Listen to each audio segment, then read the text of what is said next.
Welcome back. For decades, Hoda Kotb has been a force on your television screen, reporting from war zones with Dateline to toasting life's lighter moments with Kathy Lee on Today.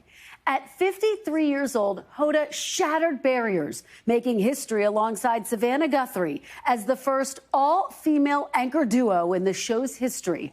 But earlier this year, after 26 years at NBC News, Hoda shocked the world with her decision to step away from the anchor desk. I caught up with Hoda for a meet-the-moment conversation about why she left and what she's discovered about embracing change in every season of life.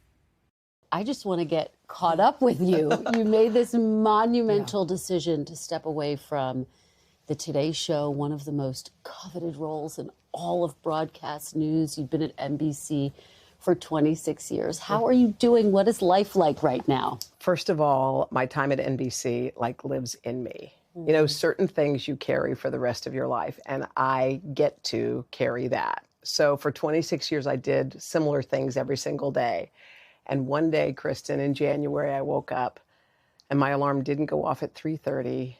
And I went downstairs to my office and Haley ran down. And she looked at me and she said, at 5 a.m., she said, "You really are here." And I think in that tiny moment, I was like, this decision was right on so many levels. And post Today Show, look, I've lived my life on one track, and I realized that when you switch chapters, you can be a beginner all over again. I'm learning how to sleep again. I hadn't done that in decades. I'm learning new skills. I'm learning how to be a mom who's there almost all of the time. I'm learning all these things in my 60s. And I feel like it's my whole kind of be a beginner again era. It's like start all over. Well, I want to talk about the next thing, but before we get there, I have to talk about the extraordinary career that you've had and the way that you got started. You've written about the fact that when you were just beginning, you had this big dream to be a broadcast journalist, and you got rejected 27 different times. Yeah, to my face. But you didn't give up, Hoda. So many people would have given up. It would have rattled so many people. When that first news director gave you a shot in Mississippi, what was that moment like? I wept, man. You did? You cried? I cried because he looked me in the eye and he said something I'll never forget after watching my tape. He looked at the tape and he said, "I like what I see." I was like, "You do? Oh my God. Oh my God. Nobody likes this. You liked it?" Like, I couldn't believe it. I mean, imagine having 27 guys tell you no when you're asking them to dance, and the last guy says yes. And you're like, wait, what? So this guy said yes to me. And I knew in that moment, like, I was going to work my tail off. I was going to prove he was right. I was going to prove those others were wrong. Like, I was going to work it. And I wasn't the best. I was green. I didn't know what I was doing, but nobody was going to outwork me. Well, and you put in years of work in local news, and then you finally got a big shot at NBC, 1998, a correspondent for Dateline. Yeah, shocking, right? Which is extraordinary. Yeah. Did you feel like I've made it? I felt like I got the job and I wasn't ready. Like, I got the job and everybody was better. I got the job and everyone was a better writer. I got the job and everyone was a better interviewer. And I wasn't wrong. I was new. So I had made it, but I was terrified. And I wondered if I was going to float or if I was going to sink. But you floated and you soared. Yeah. And then you faced really what was the biggest challenge of your life in 2007, diagnosed with breast cancer. How did you push through that? And what did you learn about your own strength in that moment? I think in the beginning, I was terrified. I thought that was it. I thought, I don't know what's going to happen after this. And then something happened. After I'd gone through the surgery and did all the stuff, I was in my house and I literally had this like 4-word epiphany. I popped up and I got, "You can't scare me." I got this weird, crazy courage that came after it. I was like this. I was like, I felt like more confident than I had ever felt before. Why? Because my life now had a beginning and an end. And I got to decide in this time, like, what am I going to do? How am I going to live this life? What am I going to do going forward? And so in that moment, I made a big decision that changed the course of my life here at NBC. You asked for the Today Show, the fourth hour. Girl, I asked for it. I never asked for anything here. I was always like working hard.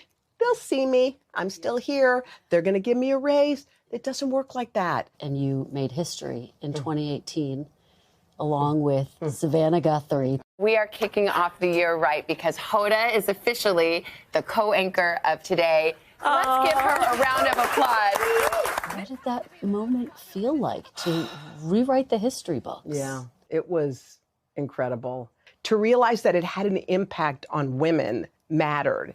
And another lady said to me, my little girl now knows that when she turns on the television and looks for two people, a man doesn't always have to be the one with the authority who's bringing her the news. It can be women too, two women in fact.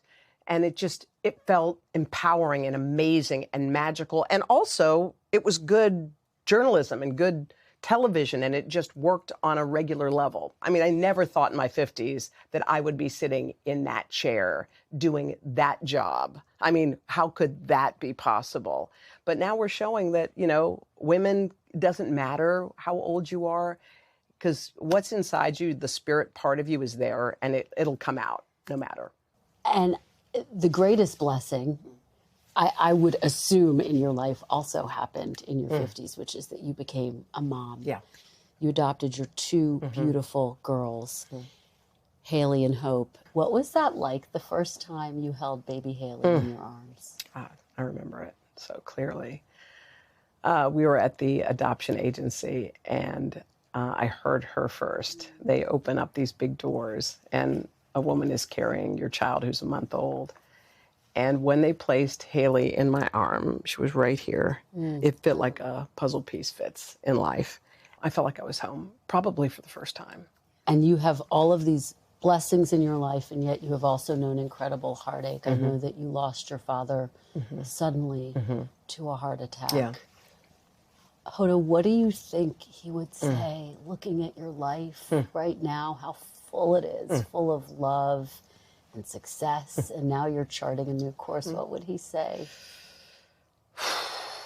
I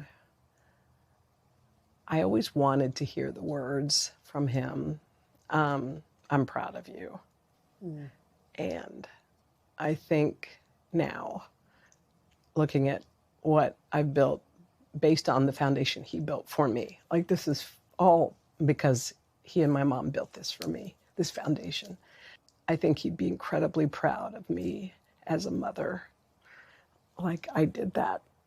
I think he would be super proud of me that I took a risk and, in my professional life too, and tried something new, because that's what he did. He took risks. I think he'd be proud to know that, I talk to him sometimes about it, and this sounds weird, but on my last day of work, when I woke up that morning, I heard what sounded like him say, everything's going to be just fine. And I literally jumped up from my bed because it was weird. And I was like, oh my God, is he here? Is he watching over me? And I think he is. And I think he always has. He's probably watching over what you're doing now with immense excitement, in addition to all of that pride, Hoda, and this wellness venture that you have embarked on to help people have better, healthier, more joyful lives. Joy 101 is what it's called. And I was looking at this app that you have, which is so powerful. There's so many resources on it. What drew you to this space? I feel like we women need something. We're tired. I feel it. It's like everyone's hunched over and they're walking around like that. It's like, take off the backpack. You don't even know you're hunched over because you've been walking like that for years. And let's figure out how we can make each other feel better. it's like 10 minutes, 15 minutes, and you're done. That's it. Like that, to me, it's like a magic wand. Well, the thread throughout your whole life is that you face your fears and you don't let it stop you. What is next for you, Hoda? What's next? What's next is walking my kids to school in the morning and holding their hands.